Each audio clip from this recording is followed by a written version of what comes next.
Hola, ¿qué tal? ¿Cómo les va? Buen día. Bien, muy bien. Va, medio agridulce el asunto, ¿no? Con Brasil. Lo primero que me sale es que somos contemporáneos de un hombre absolutamente extraordinario, ¿no? Mágico, ¿no? Sí. Es un héroe, Lula. Es una maravilla lo que ha hecho. Digo, preso, proscripto, superó un cáncer, perdió a su esposa, perdió a su nieto, perdió a su hermano, no lo dejaron salir de la cárcel para verlo, tuvo que reorganizar el PT, tiene 76 años, y hizo una de las mejores elecciones de su vida, ¿no? Porque en 2002 sacó 46,4, en 2006 sacó 48,6 y acaba de sacar 48,4.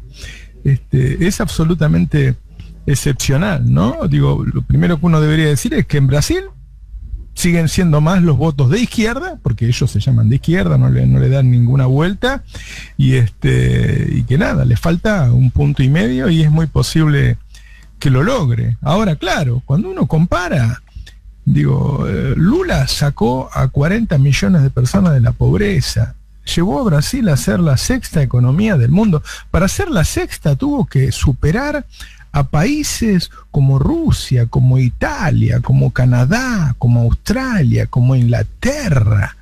Digo, se fue con el 87% de imagen positiva, 9 de cada 10 lo aprobaron.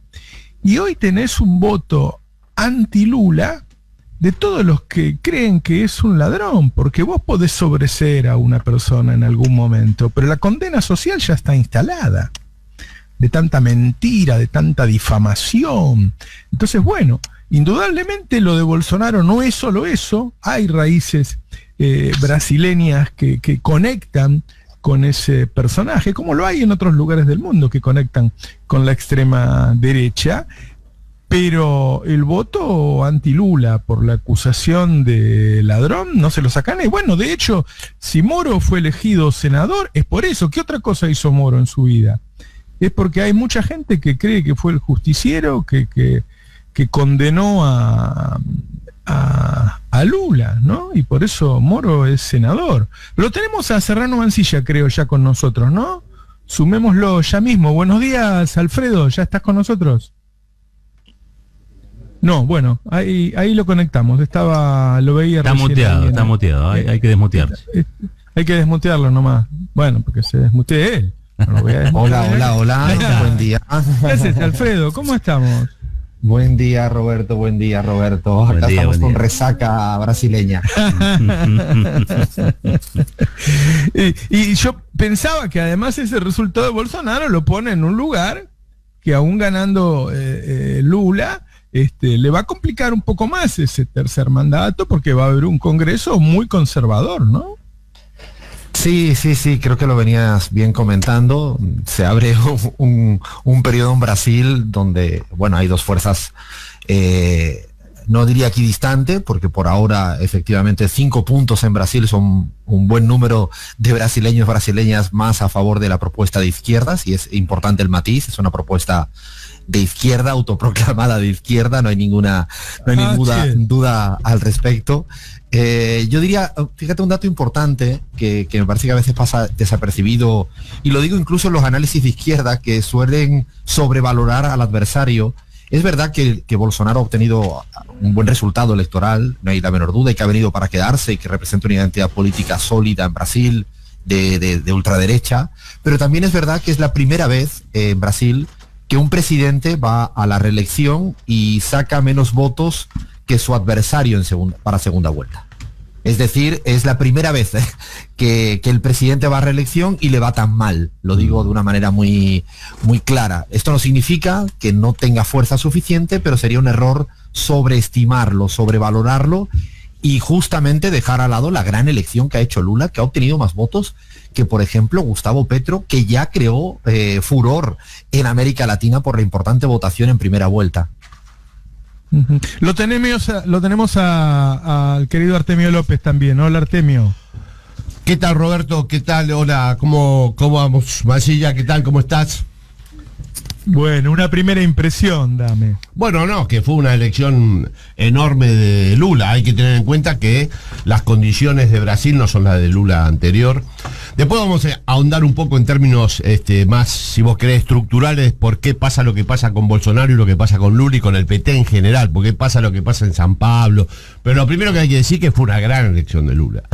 Porque cuando vos analizás la perspectiva que tenía después del mandato de Dilma, el PT, no te olvides que el PT va a elecciones municipales y Haddad, que fue el candidato cuando Lula le aplican el lawfare, perdió también las elecciones municipales. Por lo tanto, esta remontada del espacio del lulismo, diría ya, pues esto ya no es el PT, me parece el primer dato central a considerar, no opacar la gran elección de Lula en función de lo que implica la emergencia de fenómenos de derecha como Bolsonaro. Así todo, Lula hizo una muy, muy gran elección. Bueno, de hecho, creo que después de la primera de él, la tercera de él, cuando asume el presidente, y la primera de Dilma, esta es la mejor elección de Lula, lo cual habla de la potencia electoral de un liderazgo como el que expresa el candidato triunfante ayer en la primera vuelta, ¿no?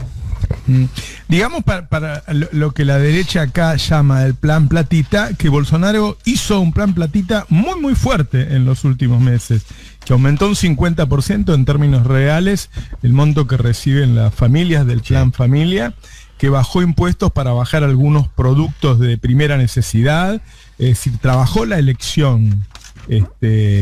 Trabajó esas zonas que uno dice, pero acá no debería haber sido más claro el triunfo de Lula. Bueno, Bolsonaro lo trabajó, el hombre está en el gobierno. Claro. El hombre está en el gobierno, ¿no? Tiene con qué. Ahora, también hay otro dato que uno no debe soslayar, que es... Fue un pésimo gestor de la pandemia, estuvo casi del lado del virus Bolsonaro, ¿no? Y parece que no hubiera pagado un alto costo. A ver, para poner cada cosa en su lugar, Lula sacó un extraordinario resultado, Bolsonaro le sacó a otros. Brasil es un país en donde siempre aparecen varios partidos con unos cuantos puntos cada uno. Cuando uno hace encuesta aparecen 10 partidos. Bueno, en este caso, los otros partidos quedaron tomados por la fuerza de Bolsonaro. Uno esperaba que sacara eso Lula, que sacara 48, 49, era excepcional ese resultado. Lo es el resultado que saca Lula. Lo que sorprendió fue que Bolsonaro se quedó con votos de otro. Y yo digo, se quedó con votos de otro a pesar de la mala gestión de la pandemia, ¿no? Parece que no hubiera pagado ningún costo. Bueno, yo creo que la gran campaña de Bolsonaro, digamos en perspectiva histórica, se la hace el neoliberalismo cuando a Brasil el 46% que representaba la industria del PBI lo deja en apenas el 22%. La lumpenización de un gran sector de la sociedad brasilera que formaba parte de la base electoral del PT. Roberto, ¿vos te acordás que el PT tenía como núcleo central al trabajador industrializado? Ahí comienza Lula. Claro. Bueno, eso desapareció. Me hace acordar mucho a la transformación que imprimió Menem sobre el electorado del peronismo, que en el 89 hizo una elección con un sector del electorado y en el 95 usó otra. Metió la derecha adentro y al mismo tiempo los sectores más empobrecidos. Fíjate que Lula pierde en 2 de las 3 capitales industriales de Brasil. Sao Paulo ni hablar. Mira, yo te digo el número de clústeres industriales en San Pablo, que me pareció el dato cualitativo central, porque después te lo engancho con el análisis politológico del propio vocero de Lula en 2006, que es un politólogo de primer orden. En San Pablo hay 458 distritos industriales. Le fue mal. En Río de Janeiro hay 10. Le fue mal. Ahí son los 2 distritos donde Lula efectivamente, bueno, esos 2 distritos son el 30% del electorado. O sea, tenés ahí el padrón, donde Lula tiene que revisar la segunda vuelta. Ahora, ¿por qué se produce esto? Bueno, Lula desplaza el eje electoral hacia los sectores más pobres de la sociedad brasilera y no logra nuevamente penetrar en lo que fue su base electoral histórica. ¿Por qué? Bueno, hay muchos factores que concurren. El estructural es que Brasil se desindustrializó. Y después no nos olvidemos que el PT tuvo gestiones que muy discutibles, en particular la gestión de Dilma. Fue claramente una gestión orientada a hacer lo que el neoliberalismo decía que había que hacer. Lo que ella le criticaba a Aécio Neves en la campaña, terminó haciéndolo. Y eso está en la memoria de muchos votantes del PT, que está como partido todavía en una crisis muy grande. Lo que pasa es que Lula supera al PT, es otro liderazgo, por eso hablan de lulismo. Y este politólogo decía eso. Bueno, el lulismo se desplaza como eje electoral hacia los sectores más pobres y efectivamente construye otra mayoría de otro tipo, cualitativamente distinta. Ahí hay una clave de lectura de esta elección. Yo agregaría otro aspecto a tener en cuenta, que se dio algo particular en esta elección, que fue una elección entre dos personas que tenían una gestión para comparar. Un expresidente y un presidente que estaba terminando su mandato.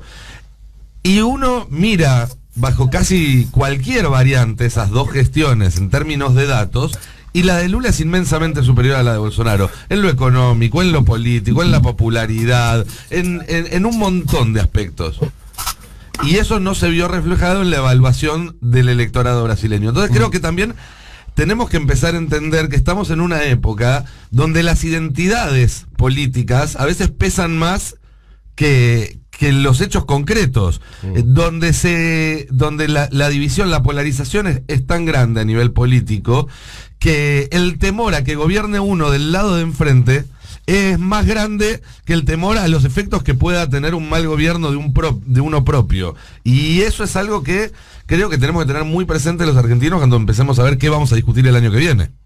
Me preguntaba, y se lo traslado a Alfredo, si hay alguna línea de unión entre la consolidación del trumpismo, el nacimiento de esa extrema derecha, nacimiento no, pero sí consolidación de esa extrema derecha italiana, la consolidación del bolsonarismo ya como un sector en Brasil importante, que es capaz de conseguir tantos votos, si tiene algo que ver, si la reacción al sufrimiento del neoliberalismo es la extrema derecha, si hay un cansancio del ciudadano, una rebeldía contra los buenos usos comunitarios, o sea, tanta gente que se rebela por derecha, tanta gente que quiere, no sé, defenderse en la calle con su propia arma, no ser políticamente correcto. Yo ayer le hablaba a Nico Lantos de el malestar en la cultura, ese artículo de Freud en donde dice, bueno, todos hacemos muchos esfuerzos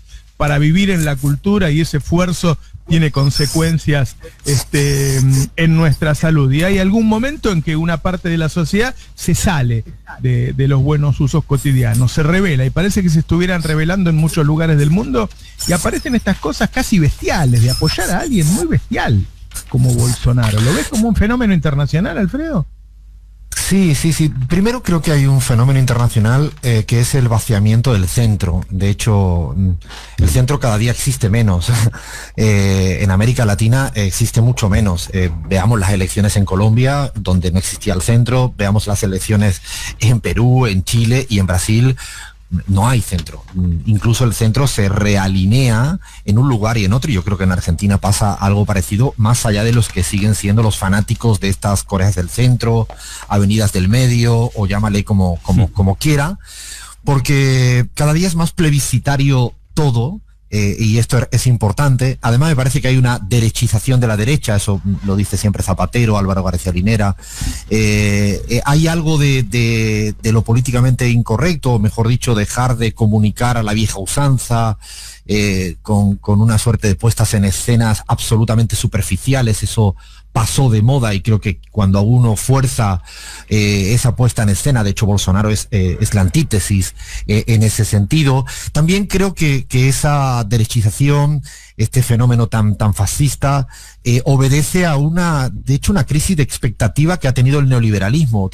Han tenido grandes dificultades para dar respuestas en lo específico, y como bien decíais, hay yo diría una supremacía del votar en contra. De hecho, si uno analiza el corpus ideológico de lo que propone Bolsonaro, como lo que propone Meloni, como lo que propone Trump, empezaría con un no a algo, no a algo, no a algo. Hay una dominancia, una hegemonía de ese estar en contra. Y creo que en Brasil había una votación de estar en contra de también, inclusive yo me atrevo a decir dentro de las filas del lulismo, el estar en contra del otro lado del bolsonarismo. Me parece que es un hecho a considerar, a estudiar, a cómo las derechas están intentando además tocar algunas fibras sensibles.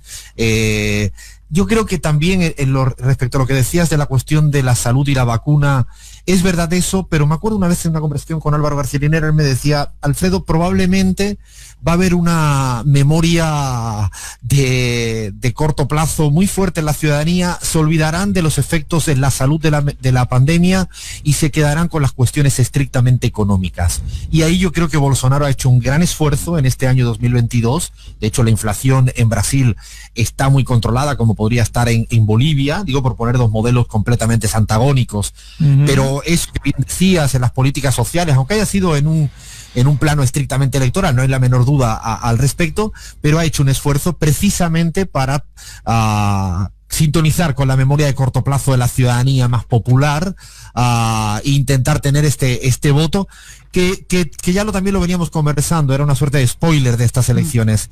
Más allá de lo que pasara electoralmente, esa identidad política bolsonarista, como la trampista, como la que ocurre en España con Vox, han venido, o en la Argentina, han venido para quedarse. Ahora, han venido para quedarse, y que es preocupante e importante de radiografiar, no significa de ninguna de las maneras que digamos las cosas claras. Sigue estando todavía por debajo del volumen político de la izquierda. Esto creo que a veces hay que decirlo, redecirlo, repetirlo, porque nos olvidamos de que la primera fuerza política en Brasil ha sido Lula, y el 48,40 y tantos % en América Latina solo ha sido superado recientemente por AMLO y Luis Arce. O sea, ni Gustavo Petro ni el porcentaje de Alberto Fernández en el 2019. Lo digo por no comparar con Boric, que mira que se le ha aplaudido, y si uno mira los resultados en primera vuelta, casi ha más que duplicado el resultado de Lula, porque es primera vuelta y hay que tenerlo muy, muy encima de la mesa, esa gran elección que ha obtenido el candidato Lula en Brasil.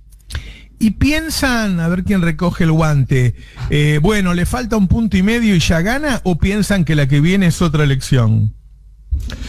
Me da la sensación de que es muy difícil de que Lula pueda ingeniársela para perder esta elección. No hay demasiada chance de que Bolsonaro pueda repuntar. Me parece que está bastante cerca del techo Bolsonaro. Pero vuelvo a insistir en las cuestiones estructurales. Nosotros lo vivimos en Argentina. Sin los procesos que llevó adelante el neoliberalismo de desindustrialización masiva en la región y en particular en Brasil, ni hablar, la emergencia de la ultraderecha no se explica. No se explica solo por Facebook y WhatsApp. Hay procesos estructurales que efectivamente están dando carnadura a la emergencia de estos candidatos. Me parece que la segunda vuelta está resuelta. Lula ha repechado una cuesta muy compleja, muy compleja. Mirá, si había alguien que tenía relaciones de fuerza desfavorables, era Lula, y sin embargo logró vencerla en un calabozo de 15x15. Pero ahí tal vez la pregunta o lo que surge como subyaciendo es la construcción de los liderazgos, ¿no? Porque vimos un Chile en donde hasta ciertas revueltas y represiones de Piñera no encontrábamos un liderazgo corporizado, ¿no? Decíamos, no se quiere más esto, ¿qué es lo que viene? Bueno, Brasil post-Lula o Brasil fuera de Lula, ¿qué sería? Porque fuera de Bolsonaro la derecha tendría un candidato. Así es. Y digo, ¿qué está pasando en la región también con eso? Porque nos pasa un poco lo mismo. Decimos, sin Cristina el 2023, ¿qué hacemos? Digo, hay una complicación en la construcción de liderazgos propios. Sí, y sobre todo en el recambio de liderazgos. O sea, es evidente que estamos instalados en una etapa donde todavía eso no sucede. Pero bueno, es una gran noticia en medio de este desánimo generalizado. Yo hablo porque hablamos desde acá, ¿no? Donde parece que dar un paso al ritmo de otro es prácticamente una imposibilidad absoluta. Sí. Es el reino del discurso de lo posible, que lo inauguró en su momento Alfonsín y ahora lo profundizaron a un punto increíble. Vos fíjate una cosa, vos Roberto vas a tener mejor perspectiva que yo sobre esto. Vamos a una elección de 2021 en medio de un ajuste descomunal. El que realizó el ministro Guzmán no lo hizo nada, ni Macri lo hizo eso, porque en 2017 liberó la guita, el plan Platita. De Bolsonaro ya existió acá, ganó las elecciones. Nosotros perdemos, se arma la ingeniería, perdemos con esta salvedad, los 4 millones de votos perdidos, no votaron a Macri, se quedaron en la casa. Perdemos, se arma un ingeniero electoral muy desfavorable, sobre todo en la Cámara Baja, y los cultores del discurso de lo posible que te dicen, ven, la relación de fuerza es desfavorable. Bueno, pero la armaste vos. Llevando la política adelante que llevaste vos, terminamos con esta situación. Bueno, Lula demostró que el discurso de lo posible es un fraude. Que la sociedad no se derechiza. La sociedad sufre transformaciones estructurales que hay que saber leerla. Los chicos de la escuela secundaria demostraron acá que no es posible seguir atados al discurso de lo posible y que la sociedad se derechizó. Los obreros del neumático. Tenemos que tomar mucha nota y tenemos que tomar nota de lo que repechó Lula.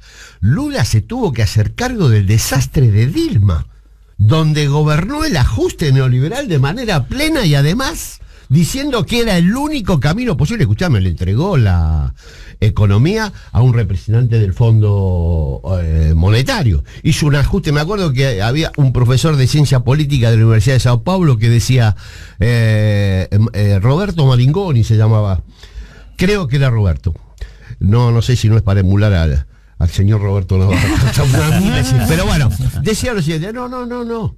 Ya en las postrimerías del gobierno de Dilma. Acá ya Dilma no gobierna el ajuste.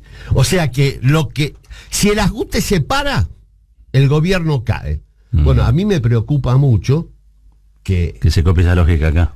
Que esa lógica comience a imperar acá y lo que gobierne es el ajuste acá. Tengo una pregunta para hacerle. Se ha abierto esa posibilidad. Que es me la vengo haciendo desde anoche y tiene que ver con ¿cuál es el impacto de esto ocurrido en Brasil aquí? Quiero decir, ¿esto acerca más o aleja a Cristina de la posibilidad de ser candidata el año que viene? Me deja Roberto de problematizar, porque esto que preguntan no solo lo de Cristina, sino yo creo que ha habido muchas lecturas y va a haber muchas lecturas de la repercusión para con Argentina, y aprendí una cosa que es que cada quien, lo voy a decir muy en español de España e intento traducirlo a lo argentino, cada quien arrima su ascua a la sardina. A ver. Dicho de alguna otra manera, es que cada quien va a interpretar todo tal como lo tenía interpretado previamente.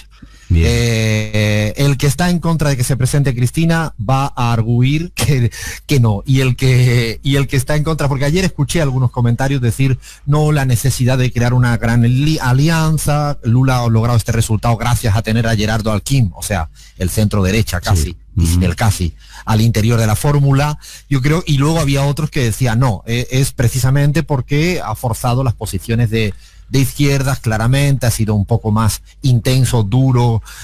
Yo creo que esto suele ocurrir. Lo que sí es cierto es que Lula, a pesar de la super campaña en contra, vuelve a tener 48,5 puntos por redondear de resultado electoral, y creo que lo decíais, los liderazgos no se construyen con ingenios en el TikTok. Claro. No, esto no existe. Esto yo creo que es también una gran lección para la comunicación política. Creo que hay que repensar todo o sea, el contraejemplo es de Guillermo Lasso en el Ecuador, y el propio Durán Barba me lo dijo hace 2-3 días al aire en una charla que tuve con él, justamente criticando ferozmente a esos, él mismo fue criticando ferozmente a que no siempre por aparecer haciendo algún chiste en TikTok pueda construir su liderazgo. Eso es más importante. La Argentina, la lideresa es Cristina, no hay la menor duda. Hemos analizado las miles, millones de etapas, menciones de los grandes medios al respecto, no hay duda. Y en Brasil es Lula, y no hay duda, y no hay trasvase tan fácilmente de los liderazgos. Y de cara a segunda vuelta, que lo preguntaba Roberto previamente, yo creo que estamos en una situación muy particular, y es que ambos candidatos han llegado a su techo electoral. Evidentemente la gran ventaja que tenemos es que Lula le queda muy poquito, le queda muy poco. Ahí ahora la importancia no está en la diferencia que hay entre ambos, que haberla hayla, sino en que a Lula le queda muy poco, y a pesar de que los techos electorales de ambas candidaturas yo diría que son bastante rígidos, ahora mismo no hay muchas posibilidades ya de mucho crecimiento. Esto es una ventaja comparativa a Lula porque le falta muy poco, a diferencia de Bolsonaro, que yo creo que hoy en día tiene todo lo máximo que puede tener, que no es poco, pero que no le daría para una victoria en segunda vuelta. Sí.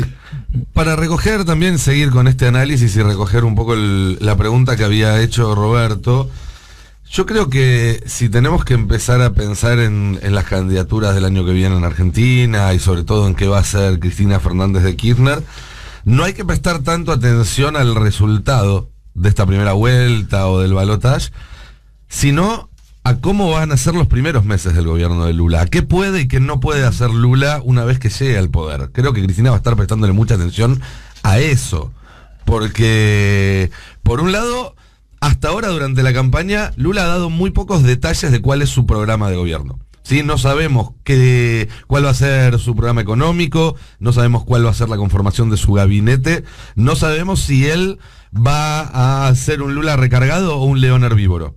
¿Sí? Todavía eso es algo que es una incógnita.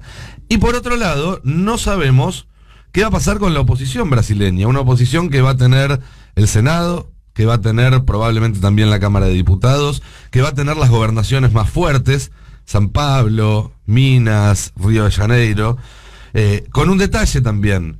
Hubo mucho más voto en blanco en las votaciones estaduales que en la votación nacional. ¿Eso qué significa? Mucha gente que votó por Lula para que no gane Bolsonaro porque confiaba en su figura, no confiaba en el PT, no confiaba en los candidatos de Lula a nivel local. Y eso también va a dar cuenta de una dificultad importante que va a tener Lula a la hora de gobernar. Y creo que Cristina en todo caso va a estar prestándole más atención a eso que al resultado. Obviamente que si ayer Lula ganaba por 15 puntos, esa era otra cosa, era otro envión, cambiaba, digamos, un poco el escenario. Pero en este contexto creo que la gobernabilidad de un gobierno como el que va a tratar de llevar a cabo Lula va a ser algo a lo que prestarle mucha atención para ver cómo en junio, Lula va a asumir si gana el balotaje y si no pasa ninguna otra cosa rara, el 1 de enero. Son 6 meses hasta que sea el cierre de listas en la Argentina. Mucho tiempo. En esos 6 meses creo que vamos a estar muy atentos a la realidad brasileña. Sí, y sumando que, estamos a un mes del intento de magnicidio y a una anticipación todavía, no sucedió lo que sea el fallo del Tribunal Oral Federal número 2, que tiene en sus manos la posibilidad de, al menos en primera instancia, condenar y proscribir a Cristina, digamos. También llegás en otro contexto que el de Lula post-cárcel, digamos. Y por otro lado, esto, totalmente demostrado con la llegada a lugares parlamentarios del ex juez Moro, que finalmente lo judicial era absolutamente político. Y qué más pueden, a lo que decía Nico recién, le sumo, qué es lo que pueden llegar a hacer para que esto no suceda acá, ¿no? Yo le pregunté hace unos años a Lula cómo había hecho para llevar a Brasil a ser la 6ª economía del mundo, y me dijo, pero con tantos ciudadanos que tenemos era lógico que lo seamos, yo solo los puse a consumir. Claro. Maravilloso, maravilloso. Eso puede dar una idea. Y un poco el crecimiento de tasas chinas durante los 12 años del kirchnerismo se explica porque puso la gente a consumir. Y ahora hay un discurso que dice que efectivamente la economía por fuera del mercado de trabajo llegó para quedarse. Después de haber tenido una experiencia que generó no 1, 2, 3 ni 4, 6 millones de puestos de trabajo en 10 años. Con no sé cuál es hoy la capacidad ociosa, Roberto. Debe ser del 30% por lo menos. Y sí, está en el 68, sí. Y tenemos un discurso de esas características, un país desmovilizado. Ahora, lo que pasa con Bolsonaro va a perder. Pero el bolsonarismo como expresión social, el bolsonarismo social es peor que Bolsonaro. Pero Artemio, igual que el macrismo social es peor que Macri. La principal propuesta de Juntos por el Cambio es bajar el costo laboral. Claro. Estamos en mínimos históricos de las últimas décadas de costo laboral. Imagínate que está, es increíble, ¿no? Que se presenten de esa manera diciendo yo voy a bajar el costo laboral, y yo le diría, está bien, gracias, no te preocupes si el costo laboral está más bajo que nunca. Tendrían que preguntarle. Que quiero vender, dame un mercado para venderle mis productos. Yo le diría a los economistas del macrismo que le pregunten a la primer ministra de Inglaterra cómo le fue aplicando esa agenda, porque lleva menos de un mes en el cargo y ya están pidiendo que renuncie porque hizo un recorte de los impuestos a las grandes fortunas que terminó causando la peor crisis de la historia de la libra. Así es. Genera un problema de mercado. Hoy nos dieron la información, Roberto, sobre lo que vos decís de cuál es el salario, el ingreso promedio en Argentina, nominal, en la mano.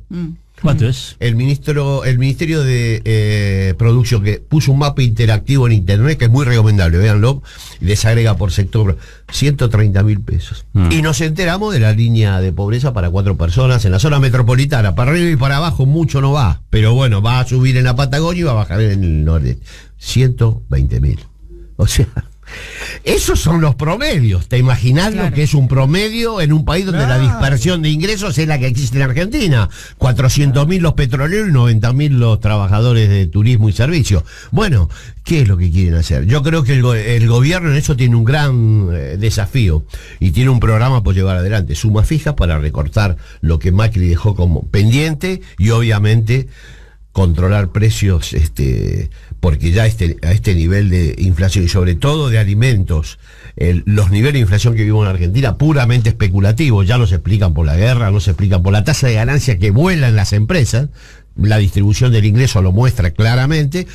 El gobierno tiene el desafío de llevarnos hacia un rumbo que permita en 2023 volver a reconstruir la alianza que se generó en 2019. Para eso, ¿qué se necesita? Recomponer el puente que se dinamitó por el ajuste que se provocó durante los 2 primeros años de gestión, más allá de las dificultades de la pandemia.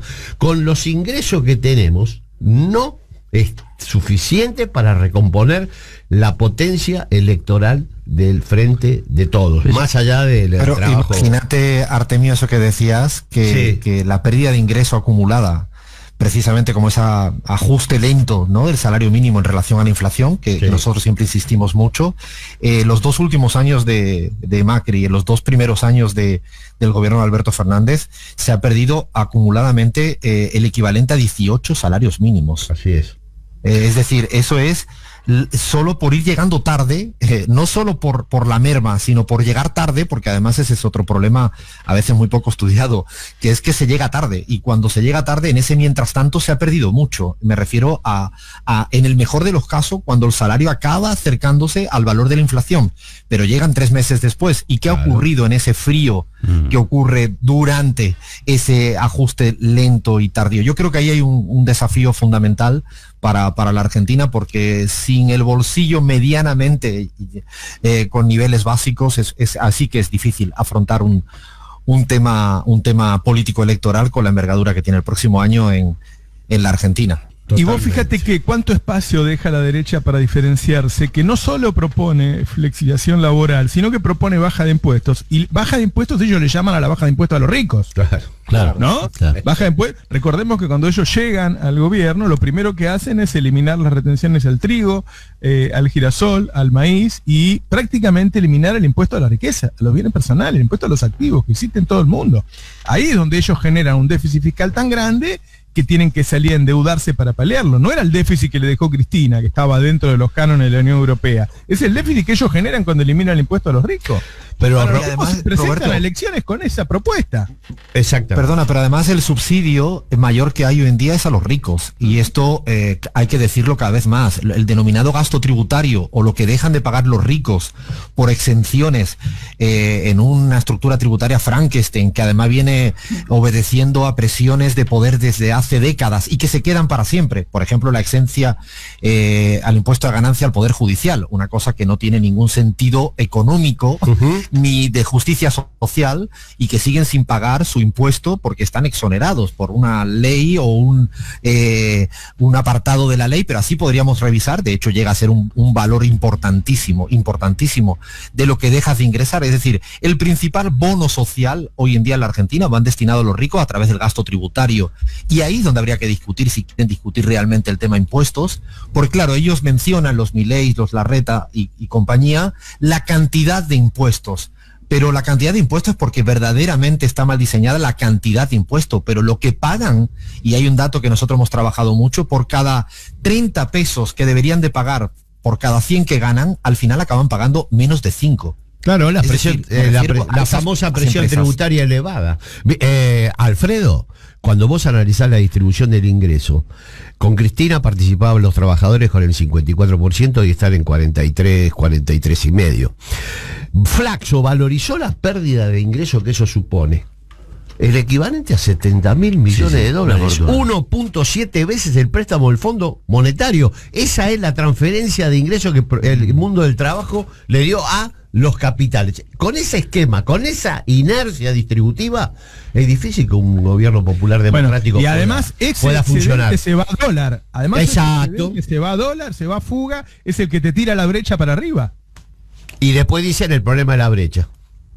el problema es la distribución. Claro. Claro. Sí, yo digo una Recordemos cosa que igual. Guzmán decía no le demos guita a la gente que va a comprar dólar. Claro. Así es. Bueno, ¿Y ahora qué te crees que hace con el excedente Molino Río de la Plata? creo que el que dijo que no hay ajuste es Rubinstein ahora. Bueno, menos mal. Ahora, cuanto antes decidas quién sos, mejor. Sí. Me parece que lo peor es el Frankenstein, lo peor es la mezcla de todo, lo peor es la indefinición. Sí. ¿No? Cuanto antes decía que faltaba. Si no hay paso, tenés un año para la elección. Podés hacer de todo en un año. Podés hacer muchas cosas en un año. ¿Sí? Ahora, tenés que decir, tiene que haber una narración. A mí me gustó mucho el discurso de Máximo este fin de semana.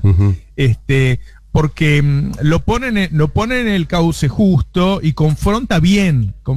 Ahora que estamos hablando que son los extremos, que hay polarización y qué sé yo, bueno, confronta bien con el modelo de Macri, ¿no? Sí. A mí, yo creo que en Argentina ese porcentaje que sacó Lula lo puede sacar también una propuesta Totalmente. Pro trabajadores, pro Estado. Yo creo que eso está vivo. Lo que pasa es que no le estamos dando de comer, no lo estamos alimentando, no lo estamos demostrando realmente cuál es la diferencia. Sí. Y ahí también está la gran discusión, porque un eventual triunfo de Lula en segunda vuelta confirmaría dos tendencias que pueden leerse de los datos de las últimas elecciones en América Latina y que son casi, bueno, no sé si contradictorias entre sí, pero como lecturas políticas lo son.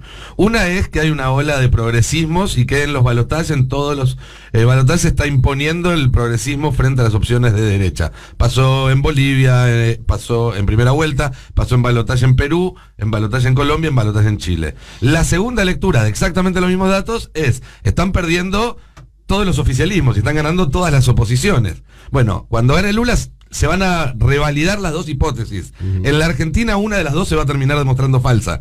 Habrá que ver cuál de las dos, pero no pueden por necesidad no van a poder volver a darse esas dos condiciones y ahí hay que prestarle atención. Pero por otro lado, porque también, digo, desde que se votó en Bolivia hasta esta elección en Brasil pasó casi 2 años y va evolucionando todo. La performance de ayer de Bolsonaro es por primera vez en mucho tiempo una performance sólida de un oficialismo que gobernó durante la pandemia. Sí. Hasta ahora no se estaba dando, de hecho en Chile terminaron terceros, en Colombia terminaron cuartos, pero quizás el paso del tiempo también está haciendo que los oficialismos que pasaron por la experiencia de gobernar una pandemia tengan tiempo de recuperarse un poco más que los que tuvieron que medirse en las urnas durante o inmediatamente después de lo más duro de la pandemia. Yo comparto, Nico, lo que vos decís. Ahora, la ilusión de que la política se define por si sos oficialista o no, yo no la comparto. Macri no perdió por oficialista. No, está claro. Macri perdió porque nos hizo pelota. Por supuesto, son factores que pesan. Claro, son factores, pero hay ninguno define por sí mismo. Viste que hay un discurso y bueno, si sos oficialista perdés, si sos opositor ganás. No, si sos oficialista como Macri perdés. Claro. Si sos opositor, le ganás a Macri. Ahora, si sos un oficialismo, como lo que llevamos adelante nosotros, en algunos periodos de este gobierno nacional y popular, bueno, también perdés. Pero no por oficialista. Perdés porque llevas adelante políticas económicas totalmente regresivas. O sea, la ilusión de que la política se define en los tribunales, que la política se define por qué lugar en el sistema ocupás en el sistema ejecutivo, me parece que hay que abandonarla. Y analizar la cuestión estructural, hay que volver, nosotros lo perdimos esa tradición, dejar de lado el análisis electoral sin tener en cuenta las transformaciones estructurales de la sociedad. Menem no se entiende, y el peronismo en general antes de Kirchner no se entiende, si la sociedad argentina no hubiera sufrido las transformaciones que sufrió de la mano del liberalismo durante medio siglo. Desindustrialización, fin de la etapa sustitutiva, lo que implicó el impacto de la dictadura y los gobiernos neoliberales que vinieron después. Por lo tanto, hay que volver al análisis tradicional y volverle a darle estatus de analítico a las transformaciones de la sociedad. Lula ha recompuesto un liderazgo que no es el liderazgo del Lula tradicional, que ha dado cuenta de las transformaciones que el neoliberalismo le imprimió a la sociedad. Una nueva mayoría. Claro. El lulismo, le llaman ahora, se lo llama, eso es análisis político. Lo llevó adelante el politólogo, fue vocero de Lula en el 2006 y efectivamente habla de que han cambiado creo que se llama Atkins de apellido. Le leí un par de artículos muy interesantes y ha cambiado la base electoral de Lula. Ahora, cuando vos te preguntás cuál es la propuesta de la derecha en Argentina, la tenés clara. Creo que nosotros y muchos del público se pueden sentar y decir, esto es lo que propone la derecha, que propone Macri, Bullrich, Larreta, todo es lo mismo, bajar los impuestos a los ricos, flexibilización laboral, reforma previsional, lo podemos anotar. Ahora, si vos decís, ¿qué representa el Frente de Todos? ¿Cuál sería la propuesta del Frente de Todos? ¿Qué es el Frente de Todos? ¿Qué ofrece para 2023? ¿Podemos anotarlo tan fácil? Bueno. Depende de qué sector, del Frente de Todos. Mejor que no. Depende de qué sector. Exactamente. Es una coalición, ¿no? Hay bueno, diversas miradas. Digamos, hay una centralidad que sí, claramente no es la fuerza neoliberal de la Argentina. No. Está puesta en la antítesis, está puesta en la vereda de enfrente, pero sí hay mucha discusión sobre metodologías, prácticas, también diagnóstico, ¿no? Después en la pragmática, a mí, viste, vos mencionabas el discurso de Máximo. Parecía un recorte que era como una crítica a Massa, lo de los ojeros y eso, pero no era una crítica, ¿eh? Planteó una circunstancia y dice, mira, neoliberalismo nos puso de rodillas. Ahora, ¿qué hace cuando te ponen de rodillas? Te tenés que parar. Bueno, ¿cómo haces para pararte? Esa es una discusión que sí creo que no está sintetizada en el frente y que te pondría en otra circunstancia, en otra situación frente a la derecha. Máximo también habla muy bien y describe esto de Larreta. Bueno, ¿qué es lo que está haciendo? ¿Qué es lo que estamos viendo nosotros en esa variante de Larreta y Acuña que agarran a los pibes y lo quieren llevar de los pibes a la comisaría, en términos simbólicos, ¿no? O sea, ¿qué hace? Esta gente al conflicto social le quiere meter bala. Claro. Decirlo como quieras, pero el conflicto social lo quiere resolver con patrulleros. Bueno, está ¿vos claro, qué haces? No están ocultando nada esta vez. Esos son ellos. Y bueno, Ellos ahí es donde hay que traer con algunas definiciones, derechos humanos, de una serie de cosas que vos sos que ellos no son. Sí, y aceptar que vivís con un porcentaje de la sociedad que manifiesta que defiende eso. Ahí cuando recién decía Artemio la cuestión del macrismo social o el bolsonarismo social, me quedé ahí pensándolo, porque, claro, efectivamente, porque es esa reproducción, incluso que es anónima, ¿no? Son los copitos, son esos focos, ¿no? Terraplanistas, digamos, todo eso que ebulle, respaldado en esos discursos, en esas prácticas, y que efectivamente a la hora de la urna no van por una decisión económica o necesariamente en algo que podamos encontrar en la lógica electoral. Totalmente. Entonces también convivimos con eso. Ahora, frente a eso, ¿qué haces? Hay una... Claro. ¿Lo enfrentás? O viene el consultor de turno y dice, bueno, tomemos parte de lo que ellos quieren. No, pero... matemos, pero a algunos, no a todos. Así va, tomamos votos el famoso tomemos parte de su electorado. Somos de River, pero también un poquito de Boca. Claro. No, y así terminamos. Y es un tema. Es justamente planteas algo que además lo peor de todo esto es cuando vas dando pasitos hacia atrás en el debate. Yo recuerdo cuando en estos últimos años empezamos a dar pasos atrás con respecto a las políticas sociales. Claro. Yo ahí notaba un contraste como en Bolivia, ni Luis Arce ni Evo, es decir, Luis Arce como nuevo gobierno, como continuidad con sus matices, en ningún momento retrocedió en el debate respecto a la necesidad de las políticas sociales. Te digan lo que te digan, choriplaneros, además es una suerte de lenguaje común del neoliberalismo en cualquier lugar. O por ejemplo respecto al tema de los impuestos a las grandes fortunas, o el impuesto a la banca. Hoy en día en España, que no creo que sea un país mínimamente socialista, sí tiene un gobierno de centro izquierdas, se está discutiendo el impuesto a los ricos y el impuesto a la banca. Que además afecta a muy pocos. En Bolivia exactamente lo mismo. Yo a lo que voy es que, claro, cuando retrocedes en los temas fundamentales, y ahí es donde yo creo que es clave para valorar político y electoralmente lo que vaya a ocurrir. A mí me llama la atención que en la Argentina hoy en día no se está discutiendo en serio una política de nacionalizaciones sobre el litio. En serio. Esto es un debate que hay que tener, que hay, igual que el tema de nacionalización de algunos puertos. Esto lo está haciendo media Europa, discutiendo sobre la nacionalización de los sectores estratégicos. Y ahí es donde yo creo que no se puede tener miedo ni ser heterogéneo. Ahí es donde hay que definir cuál es el centro de gravedad del Frente de Todos. Luego sí, en determinadas cuestiones puntuales, en coyunturas, uno puede discutir si tal o cual cosa. Pero, por ejemplo, el tema inflacionario, discutir si se trata de un tema de orden macroeconómico o se trata de los márgenes de ganancia de las grandes empresas. Y ahí hay que poner una discusión sin miedos, con valentía y con rigor, porque si no, por ejemplo, podríamos seguir creyéndonos que con el planchamiento, con la estabilidad del tipo de cambio paralelo en la Argentina se resuelve la inflación. Hemos mirado los 2 últimos meses como no ocurre eso y lo he mirado con lupa con el grupo de trabajo. Tipo de inflación, tipo de cambio paralelo, el denominado blue, absolutamente planchado, estable, y el precio de los pañales, del pan, de la leche, del arroz, de los yogures, seguía creciendo galopadamente. Bueno, son debates que yo creo que no hay que retroceder, fundamentalmente para contrastar con ellos, porque cuando juegas a hacer ellos, votan a ellos, siempre. Muy bueno. Bueno, lo vamos cerrando el pase, nos vamos a comunicar ahora con Daniel Scioli a ver qué nos cuenta desde allá. Les agradezco muchísimo, Artemio, Alfredo, por participar. Roberto, hasta luego. Un abrazo fuerte, como siempre. Buen programa. Un gran abrazo. Y un abrazo también a compañeros y compañeras. Abrazo. Nos vamos para Navarro 2023 y lo esperamos a